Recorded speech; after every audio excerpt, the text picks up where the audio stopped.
The American Idea is pleased to bring you a very special episode, one that really focuses on the importance of Ashbrook's work, especially the impact of an education. At Ashbrook, we really believe, as you'll hear, the story of Charles and Ian is a story of the cultivation of the heart and mind. That's what we really believe at Ashbrook. That's what education is. It's not a transaction. It's not just giving people information to students and they spit it back out to us. It's a relationship. It's a conversation in which each side participates and both pursue the truth together. I think you're going to find as you listen to Charles and Ian, that's exactly the kind of relationship they had. It's exactly the kind of education Ashbrook believes in and that we try to carry out every day in our programs for students, teachers, and citizens. So thank you again for joining us for this very special episode. Well, hi, I'm Charles Martindale. I'm the Graduate Programs Resource Manager here with Ashbrook, a position that I only just started back in August of 2022. And before that, I was a high school teacher in Marion, Ohio, from 2007 up through 2022.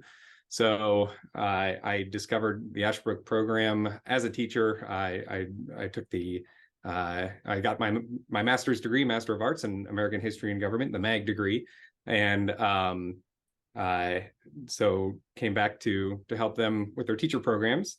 And I have here with me one of my former students from the high school I taught at, Ian Kiefer. Ian, why don't you introduce yourself? Yeah. Hi, Mr. Martindale. Happy to be here. Thank you for the invitation to join you. As Mr. Martindale said, I was his student in 2012 and 2014, I think, or 2013, two different classes. But he was also my mock trial coach for 3 years. And I am a graduate of Pleasant High School in 2014, Ashland University with a degree in political science and history, and Ashbrook Scholar in 2018, and a recent graduate of Capital Law School this year, 2023. All right. And it is fine for you to call me Charles if you want to. You don't have to keep calling me Mr. Martindale anymore. I wasn't sure. Okay. So I was kind of curious about, I first met you as a freshman when you joined mock trial. I did not teach freshmen. And that was a year where it really helped me understand that I had no interest in teaching freshmen. Freshmen tended to be, as you were at that year, a bit more ornery than I was used to. And you know, we got to know each other pretty well over the years, but it's kind of funny because I met you when I was midway through my master's degree here at Ashland, and so the MAHG degree, I've said many times, really like changed how I taught. And I can't remember exactly when I made like a very dedicated change with my teaching practices, where I stopped using worksheets with the textbooks and I started doing more primary sources. So I know I had you for civics your sophomore year and world studies your junior year, and world studies is where I really kind of focused on those changes with primary sources and stuff. Was I teaching with primary sources when you were there, or haven't I know you weren't there when I started teaching the college classes, but I couldn't remember, you know, what kind of teacher I was when I had you. Sure. Yeah, you were still an amazing teacher, even though we didn't use primary sources when I was in school. I know that at that point you had started talking about the program and how you're going to start shifting, but I still remember going over the worksheets from the book. And even despite that, I thought they were very helpful, just the way that you taught, even without the primary sources. What took you toward Ashland, toward I know I was a fan of the master's program that I was at, and so I would often encourage my students to do it. But I know your mom also went to Ashland. I don't know if she was a Ashbrook Scholar, but what kind of attracted you to this program here? Yeah, so my mom was an Ashbrook Scholar, and I'm proud to say that according to Ben Kunkel, I'm the first legacy of a child, not a brother or sister, but the first second generation Ashbrook Scholar. So I didn't really have anything that I was looking for in a college before I started looking. I just knew I wanted to go to a smaller school because Pleasant's particularly small. And I met with Dr. Schramm whenever I went to tour the school. And ever since that conversation, I knew that Ashland was where I wanted to be. I just saw the campus and saw what they had to offer. And I was just very excited to learn in this particular way and go to a school that was known for history and political science. And just because I know a lot of people aren't interested in those topics in high school. And I think that if we taught more like Ashbrook teaches, more people would be interested, because it's not A, B, C, it's just weaving all these different concepts together, and how you really learn how everything is interconnected, from world history to economics to like politics and religion and everything in between. So that's kind of how I got my start there. Did Ashbrook have the political economy major when you were here, or I know that's somewhat more recent that they added that? Yeah, that came around, I think, my junior or senior year. So whenever that first began, there was only one class and I did not take it. So I was aware of the program, but I did not participate. Okay. Yeah, I could, like the way you described that, kind of like the weaving of all these different threads together. Just made me think about that major that they started to offer, and because I had the same thought when I heard that they were doing that. It's like, oh, that's pretty cool. Like the idea of, you know, the marriage of politics and economics is not something that you can get in very many places. I'm thinking about high school seniors trying to decide where they go to college, and they might not be familiar with Ashbrook or the Ashbrook Scholar program, or even with our like how we teach things here with the, you know, discussions about primary sources. Do you have any good like stories or anything that you think might illustrate to an outsider what makes this program special? What you know, what makes it something that would be attractive to a high school senior that's trying to make these decisions? Sure. I think that my perspective is a little unique, just because I know I'm weird and like those like topics that not everyone does.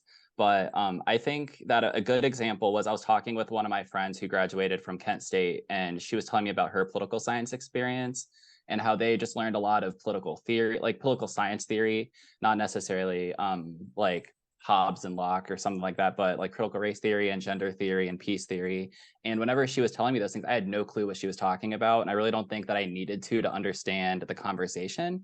Just so I think that having this really good base of knowing where we come from as a country and our political system really helps you understand other things that you won't think are related. And I think I'm going to use that term like interrelation a lot through this conversation. I just think it's very helpful that to have a solid basis of understanding, and not necessarily of what to think, but how to think and how to read and analyze and come to your own conclusions. So I think that the only advice that I have for them is to say, like, if that's something you want, that's definitely going to challenge you, and it's not going to be just filling out a worksheet and then turning it in class. Like, you're going to read 50 pages for the next class the next day, and if you don't read it, then you're just behind, and the professors aren't going to drag you along with you. They're definitely going to encourage you and try to teach you, but it's ultimately up to you. And if that's the kind of learning experience that you want, you just have to grab it by the reins and take full advantage of it. I remember Dr. Schramm in my freshman interview asked me if I like to read. I said, well, not really, not for fun.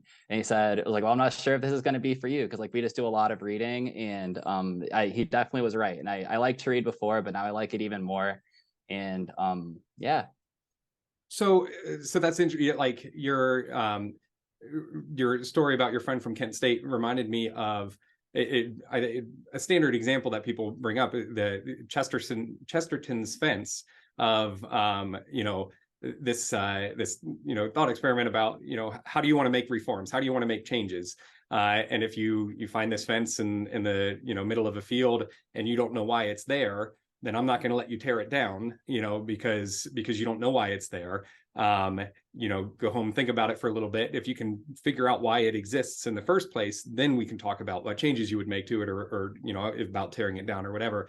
And so it just kind of like the idea of a lot of, you know, the critical theories seems to be a lot about tearing things down, and they don't know why they were built in the first place. They don't understand kind of the foundations that were laid, and maybe a better understanding of some of those foundations could help lead to some smarter reforms, right? If a change needs to happen, know why it's there in the first place and why it's structured the way it is. And I agree with you. I think you know, like diving straight into the primary sources is it really opened up a whole world for me to understand better those kinds of foundations before just jumping into like, well, I don't know why this is here, so I just want to get rid of it, you know. Yeah, and that gives me two thoughts. So the first one being like reading Thomas Jefferson as an example. Like, some people look at him, and including myself, as a problematic historical figure in hindsight.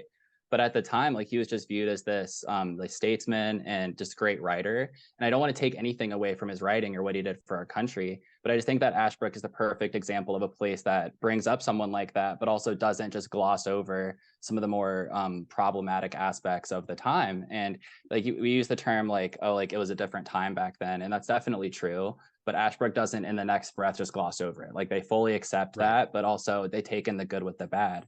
And then the next thought is, I actually took critical race theory in law school, and one of our first sources was the 1619 Project. And I wish that they would teach that at Ashland, just because I think that there are some decent things that they bring up that are points in there, but there's also so many historical things you can point to counter all of the things that they say in there. So like, they bring up a lot of really good points about like the laws that were founded that kind of put Black Americans into servitude or second-class citizenship. But then they don't talk about how some people within their own movement were kind of using those framework to their advantage, and how you can use it. They like, not necessarily that it was a good thing that these things happened, but because of them, they were able to grow, and like we moved on from that as a nation. So I think that is that specifically the 1619 Project, the framing of it from one of the professors I had in the MAG program here, Lucas Morel. I think he teaches at Washington and Lee University. He had several publications after the 1619 Project, and he kind of framed it as the good, the bad, and the ugly. And so like, there are parts of it that he thinks are good, parts of it that he doesn't think are good, and parts that are just like, an abuse of history, and just getting the historical record wrong. And so kind of like with that framing, I started to assign that with my high school students when we had a whole section of my advanced gov class that was basically centered on the founding and the existence of slavery, and like just trying to wrestle with that, as you said earlier, just that messy history. And so I would include, the lead essay from the 1619 Project as a, it's a great source for discussion, to kind of look at, the idea of historiography, of like how people remember history or study history. I thought it was definitely worthwhile. And again, it's just one of those things where like having the good solid foundation lets me contextualize that kind of information in a way that I feel like is empowering to me. Like, I don't have to rely on, how somebody else is going to explain what the 1619 Project is. Like, I can read it for myself, and I've read enough of Thomas Jefferson, and I've read enough of Frederick Douglass to kind of get this idea. Is like, well, they have a point here, but like, I just flat out disagree with how they've characterized, for example, Abraham Lincoln's views on this kind of stuff. Like, I just don't, I don't think that they got it right there. And so I agree that I think it's that the kind of relationship, like the whole picture of, as you said, Thomas Jefferson, the good and the bad, it really does create like a rich version of history that you can just, it's easy to kind of sink your teeth into it and just stay there for a long time and wrestle with some really challenging and really thought-provoking contradictions and all sorts of lessons about the human condition. Yeah, for sure. I think the good, bad, and the ugly is a great way to put it. And I think that my Ashbrook education really empowered me to have conversations that other students couldn't. I'm not trying to toot my own horn, but just like, they didn't understand some of the points I was trying to make because they hadn't read what I had read. And like, me trying to explain like 4 years worth of education to them in like a 5-second conversation is really hard. So I could say like, oh, I can refute this point based on like this document. And then they just don't, they're like, oh, okay, because they just don't know what I'm referring to. So yeah, I think that that's a really good point. I think that Ashland really equipped me to kind of wrestle, as you said, with those topics that might kind of be counter to how we want to feel about things whenever we're faced with something that is hard and we might not necessarily agree with right away. And just to come back and either say, oh yeah, I agree with that, or come back and say like, no, I really don't think that they hit that on the head there. Do you ever listen to the Advisory Opinions podcast with David French and Sarah Isger? It's a legal podcast. They do a lot of like Supreme Court watch kind of stuff, but they also talk about law school. And they were both members of the Federalist Society when they went to law school, and so they talked about how they think that members of FedSoc or conservative students in general kind of having a built-in advantage when it comes to debating with more leftist or progressive students. I think mostly in the context of law school or outside of practicing law, because they, in order to succeed, they're in such a minority in a law school. They need to learn how to speak both languages. Basically, they can speak conservative language intelligently, and they can speak liberal language intelligently. And the liberal students tend to struggle when it comes, like they're not forced to wrestle with the conservative idea. Like they can make it through law school, and this is an exaggeration, but for illustrative purposes, an echo chamber without ever having to really wrestle with opposing viewpoints. Did you kind of find that like, was that one of the things that you felt by Ashbrook's kind of like big picture approach of really studying the good and the bad of history? Did it help you in that sense with law school and being able to speak both of those languages? Yeah, I think that me having kind of, as you said, that like bilingual, like kind of understanding both sides, I was able to approach things differently and say like, oh, I understand where you're coming from here, but what about this? And then I was always able to kind of more rationalize the what about that they would bring up. But whenever I would say something, it was something that they hadn't heard because they haven't had those conversations. So they didn't know how to respond. And it just kind of like died there. And that's really sad because even my more liberal friends in Ashbrook, like we would have really good conversations just because they were able to kind of meet me where I was, and I would do the same for them. Even if we didn't agree on something, it was a fruitful conversation instead of just saying, oh, X is bad, end of story. Right. So yeah. I definitely think that was a bonus that I did not see a lot of my classmates have. And whenever we had our first like conservative professor, like quote unquote conservative, like outwardly, a lot of the more liberal students like tried to challenge him and they just couldn't because they like only had one side of the story as I understand it. So I disagreed with this professor about one of the cases we were discussing, and then he said the Supreme Court quoted him. So I shut up pretty quickly whenever that happened. Yeah. Did you and your classmates at law school ever have discussions about some of the, like in the last year or so, there have been some pretty high profile like law school protests where the students shouting down speakers and stuff like that. My assumption is that Midwest small law school, like Capital School, isn't going to have the same kind of dynamics there as some of the places. But did you guys ever see any kinds of like hints of that in Capital, or would you say that you guys were kind of looking at that as outsiders, the way that I would have been looking at it as an outsider? Just Yeah, definitely more the latter. Even though Capital is a more liberal school than some other like law schools, the students were more or less receptive to all the ideas, and no one really was shouting anyone down. We had some difficult conversations in some of my constitutional law classes, but besides that, I was really fortunate in that the students were more or less respectful. And the only times that something like that would happen is if at the end of class, a student would try to challenge a teacher. So it was more like a respectful academic way of doing it versus just shouting someone down.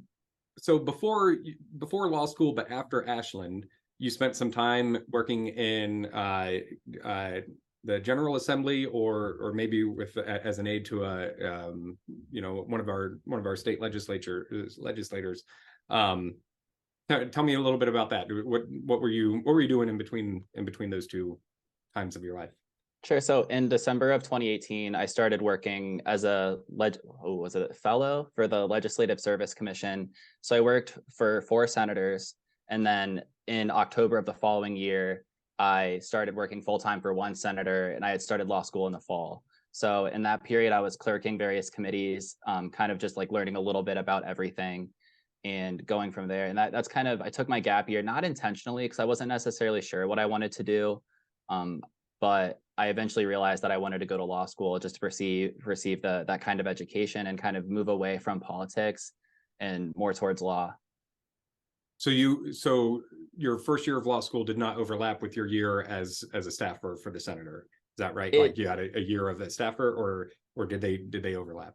So they overlapped. I did night school. So I worked as a legislative aide for Senator Steve Wilson for my entire law school career up until February of this year, where I started working for the Public Utilities Commission. Okay, so then I'm curious about your experience. I know the old saying that for law school, the 3 years of law school, the first year they scare you to death, the second year they work you to death, and the third year they bore you to death. How did you find that those 3 years, I guess, while you still had the job working for the senator?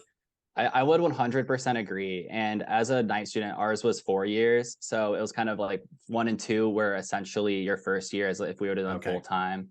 So I kind of had like I extended the pain a little bit, but that's definitely true. And I think that I had an advantage compared to some of my other classmates who didn't have to read as much in undergrad or had been removed from school for a long time because I was just used to only reading and like writing papers. So law school is 100% different than undergrad, at least in my experience at Ashland, the way that they teach, because I'm pretty sure this was Dr. Schramm. I don't want to misattribute the quote, but he said that like law school teaches you what to think, not how to think. And that's why he doesn't want you to go. He doesn't recommend it because he wants you to like learn how to think as opposed to what to think. Yeah, that surprises me because I always thought that the whole like Ashbrook's I don't know, Socratic style of having seminar discussions where, they're just trying to dive deep into a document. I always thought that was kind of inspired by traditional like law school approaches to things.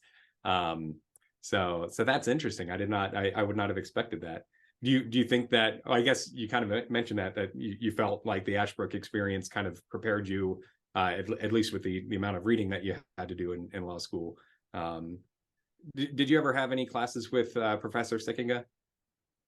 I did. I had him my sophomore year, and I was supposed to have him again my senior year, but he went on sabbatical. So I had Dr. Burkett for Human Being and Citizen. But yeah, I did have Dr. Sikkenga. For what class did you have him in? I forget what it's called, but it's the second year political science class that you take as Ashbrook.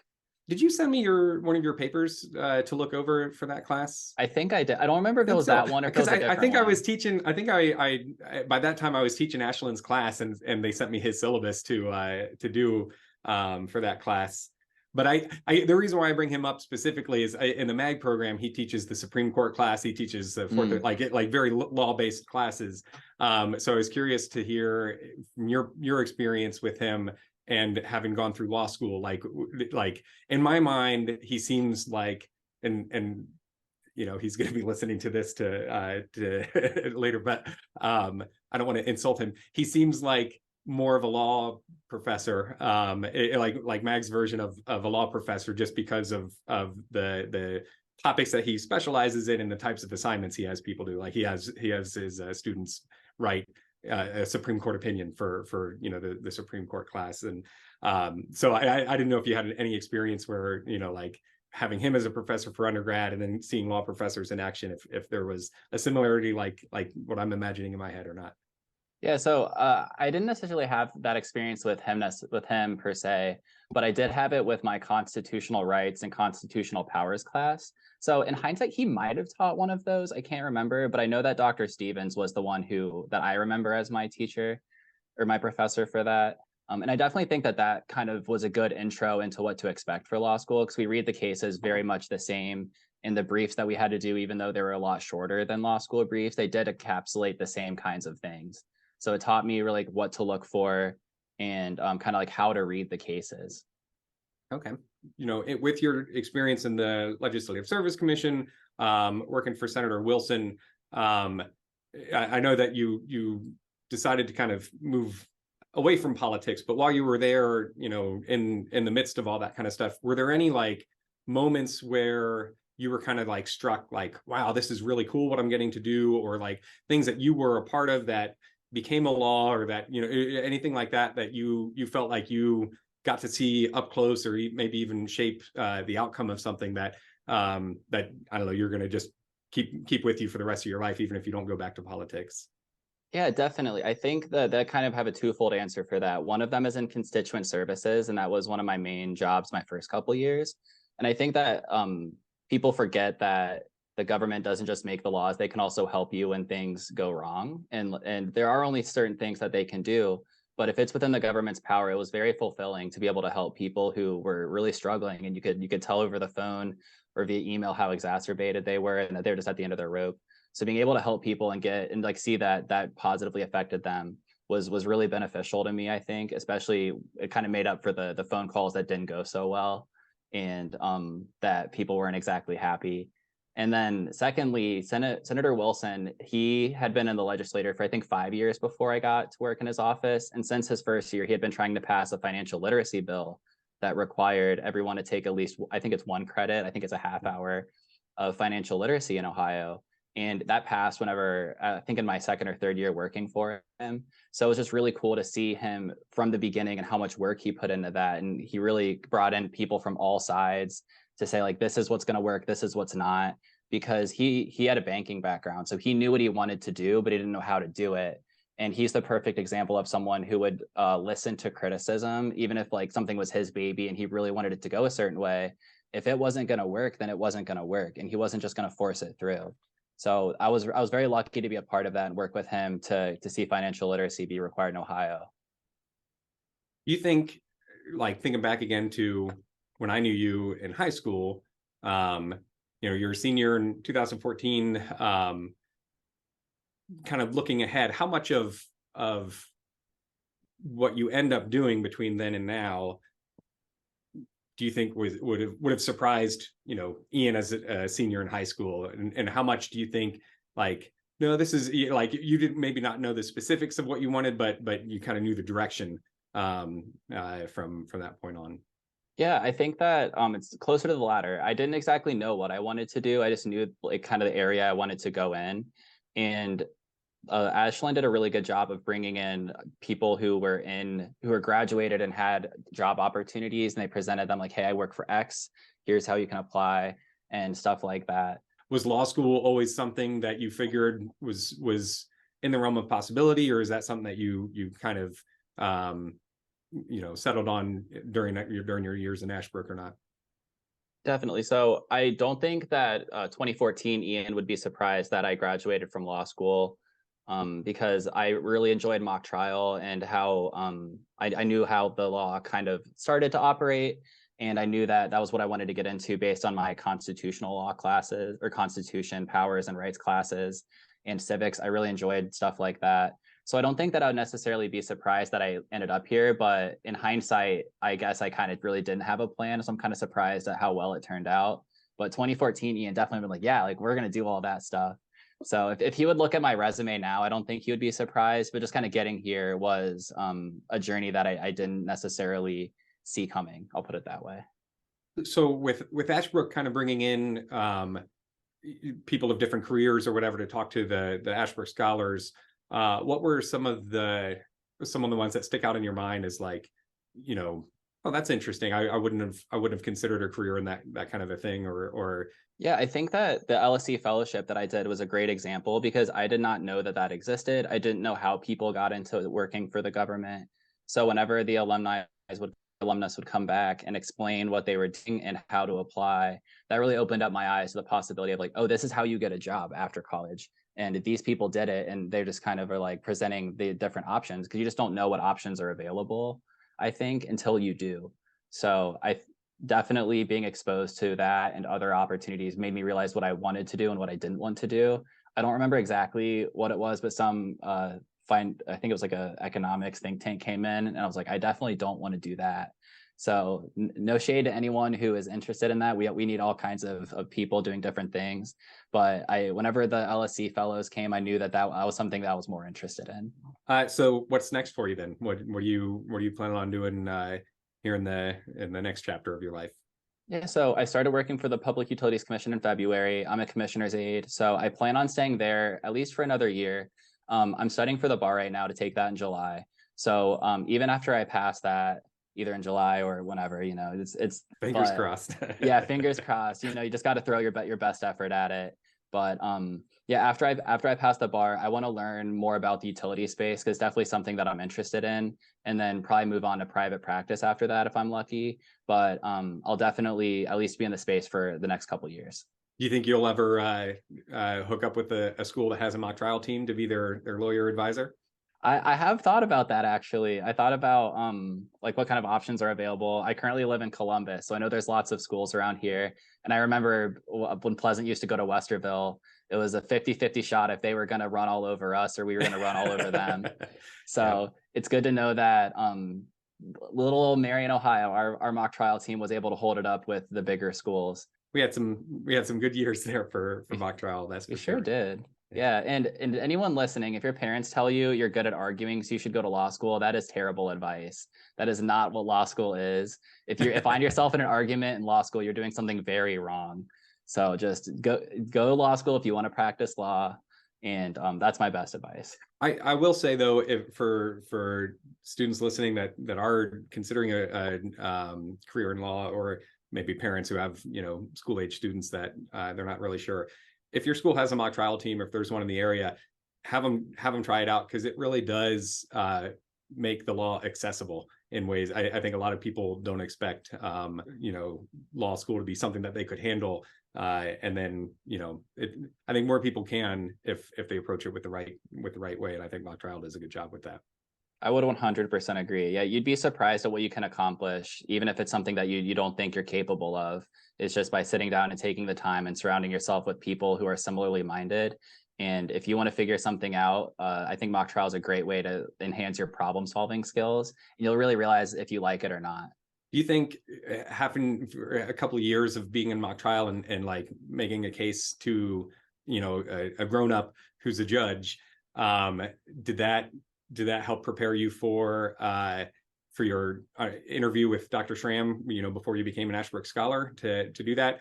I definitely felt more comfortable with my mock trial experience, because you put yourself in those uncomfortable situations where you ask someone like, hey, like your statement says this, and then they say something completely different. Like you might have them on the ropes, but you feel on the ropes because you don't know how to move forward.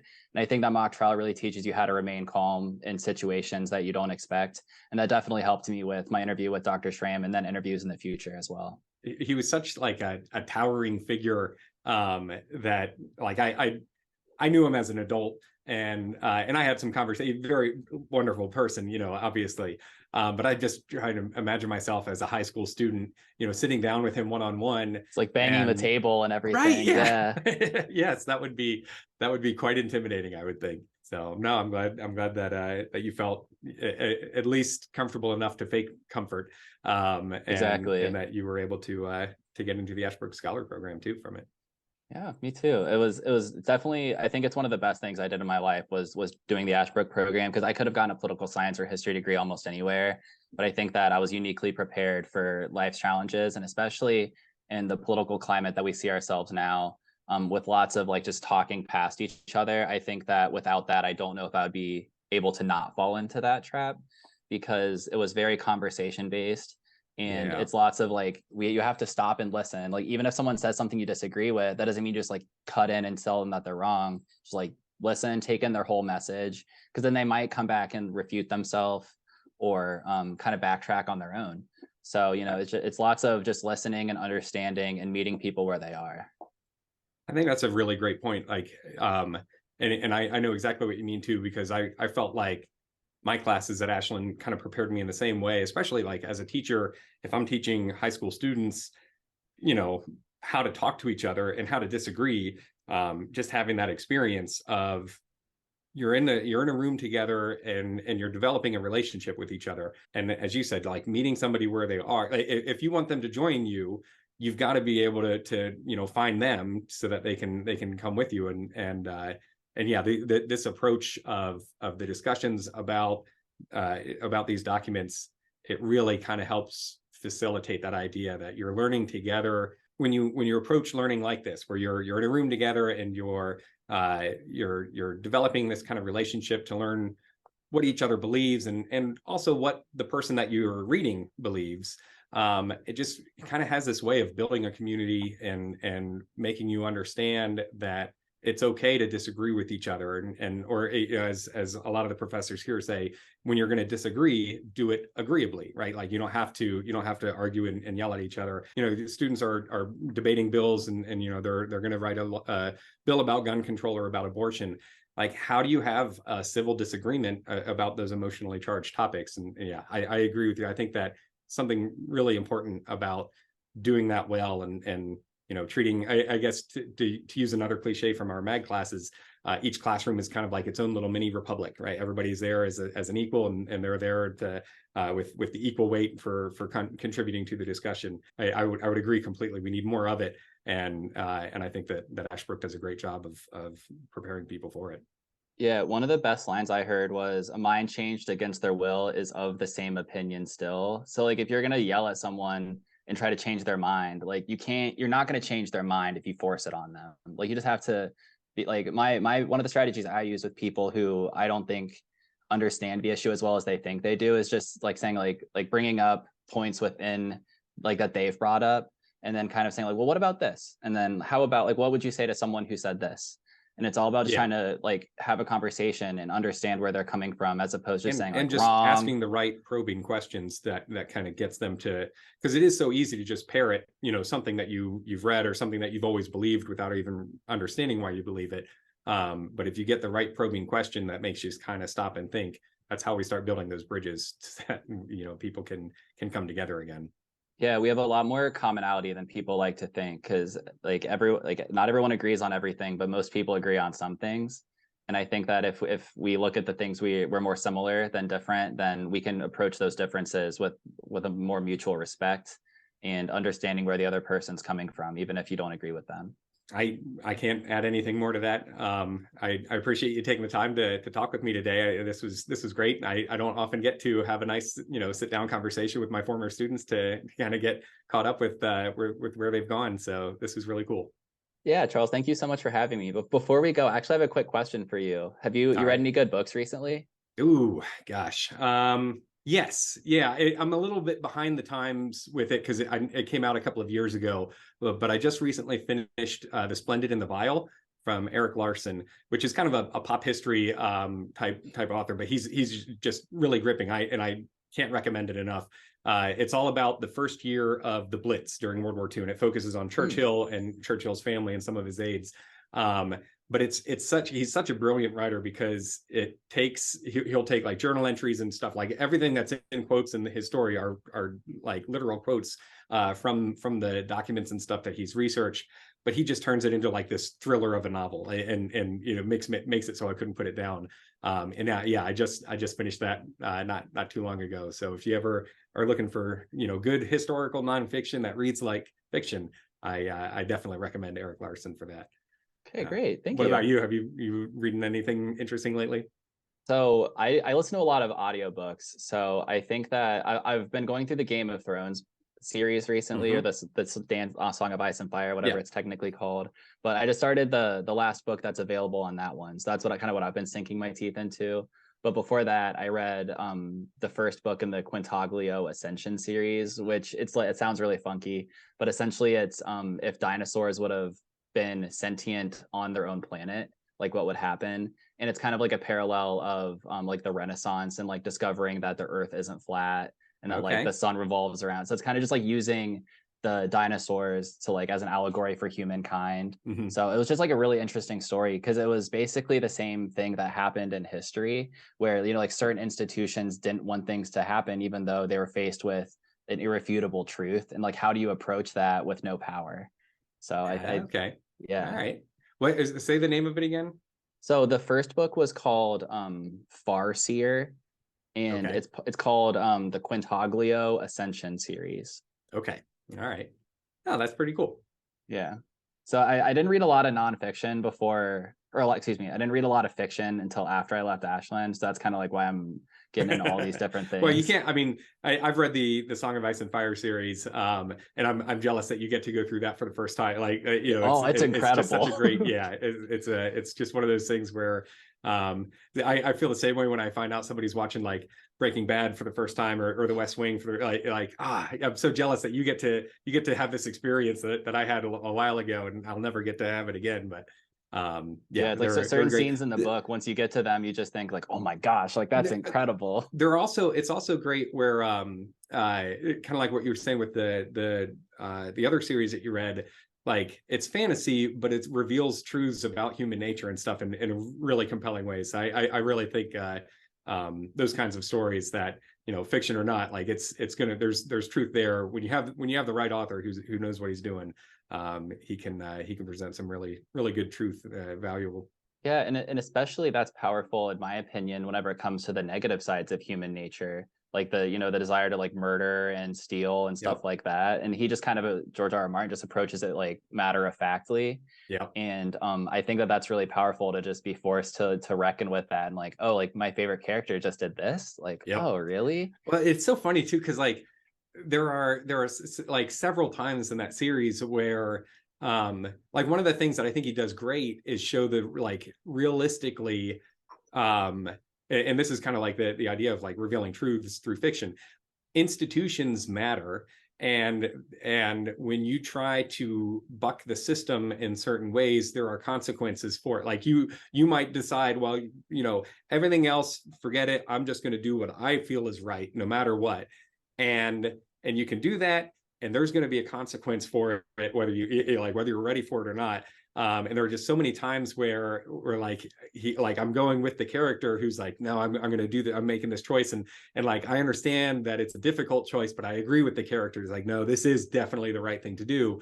And then that character dies because of it. And it's like, oh shoot, Yep. like maybe had they done it a little differently, they could have actually succeeded in making the changes that they wanted to change without it. So Yeah, and that makes me really reckon with the change that I want to see in the world, because as you said, like if you buck the system, there are consequences. And this isn't a fairy tale where you can run into the castle and just like kill the one person and then the world's better. Right. Like even if you win an election, even if you win a couple elections, like it's still not that easy.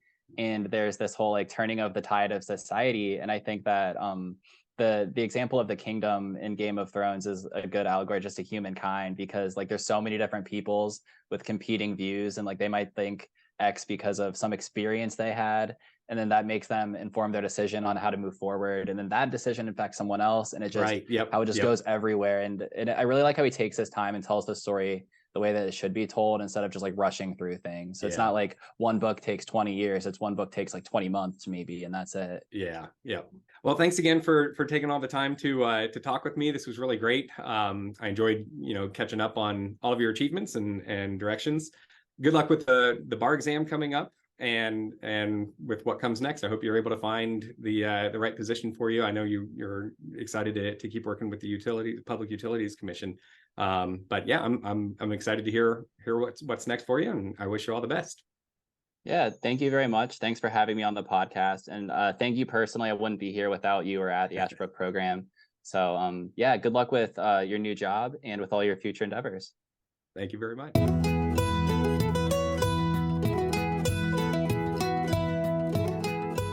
Thank you for listening to this episode of The American Idea. If you enjoyed this episode, remember to subscribe at Apple Podcast, Spotify, or wherever you get your podcasts, and leave a 5-star review. If you want to learn more or get involved in Ashbrook's vital work, visit our website, ashbrook.org.